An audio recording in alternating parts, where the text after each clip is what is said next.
Bonjour à tous et à toutes. Aujourd'hui pour cette nouvelle vidéo, c'est le Parlons-en 2 sur les Gardiens de la Galaxie comme on l'a vu dans le titre. Mais avant tout, j'aimerais remercier Ismaboul pour son commentaire, voilà, qui m'avait marqué: merci pour tes 10 abonnés. Si tu es arrivé là, c'est que ton contenu plaît, tu le mérites. Continue à faire kiffer tes abos et crois-moi, tu arriveras aux 50 abonnés. Vraiment, merci.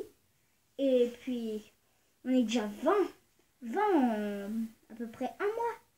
Pour moi, c'est merci beaucoup.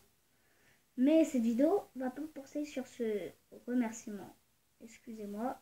Je vous en ferai peut-être une pour vous remercier, mais en tout cas, les 50, on va y arriver.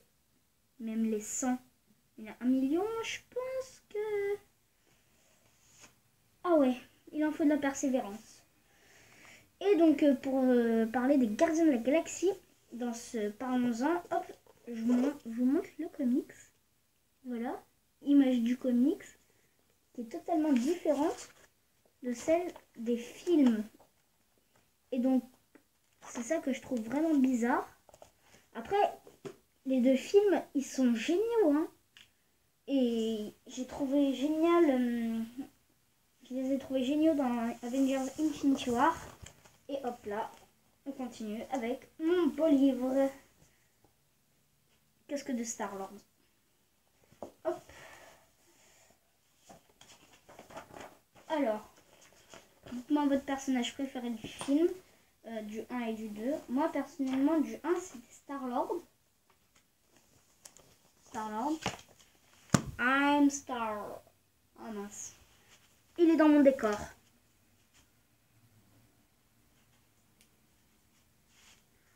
I'm Star-Lord. Et aussi, il y a la pierre qui est contenue dans l'orbe. Voilà. Et dans le 2, je l'ai trouvé hyper marrant. C'est Drax. Oui, Drax est mon personnage préféré dans les Gardiens de la Galaxie Vol 2. Parce que Mantis, elle était là juste pour... Drax, Je trouvais leur relation bizarre en fait. Parce que même Mantis, regardez, tu ouvres le livre à la dernière page. Qu'est-ce qu'ils te mettent en dernier? Qu'est-ce qu'ils te mettent en dernier? Voilà, Mantis. En fait, elle avait un petit rôle. Juste pour pouvoir faire briller Thanos. Et j'ai trouvé que ce personnage aurait pu être génial. Bon, après, dans le 2 et aussi très bien dans le 1, hein, bien sûr. Comme tout le monde, j'ai eu un coup de cœur pour Rocket et Groot. Non, Rocket et Groot. Bien sûr. Et Groot, elle s'appelle Dab. Il fait le Dab. Donc voilà, donc mes Disney Infinity et ma Disney Infinity préférée. Donc voilà, Ronan l'accusateur qui est nul dans Captain Marvel, hein. Tout le monde le sait. Je t'ai spoilé. Désolée. Il y a des spoilers. Alors maintenant, j'aimerais qu'on parle donc un petit peu de la pierre. Donc de l'ordre, Quill utilise tous ses talents et l'équipement qu'il a appris à maîtriser en 26 années avec les Ravageurs pour doubler ses anciens compagnons et garder l'ordre. Ce qu'il ignore alors, c'est que cet objet renferme l'une des plus puissantes pierres d'infinité. Faut que je vous en parle de cette pierre. Ça arrive, Romuald. Pierre du pouvoir.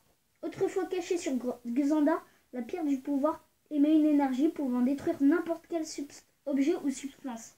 Mais comment Star-Lord il arrive à porter la pierre?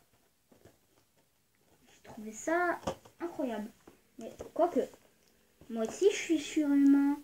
Regardez, j'arrive à porter la pierre. Même que moi je saigne pas. Bon, en même temps j'ai un costume rouge.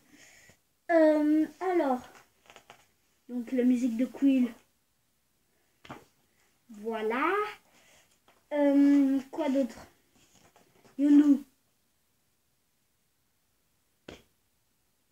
Il nous quitte. Rip, repose en paix. Reste avec Stanley. Gamora, une arme vivante.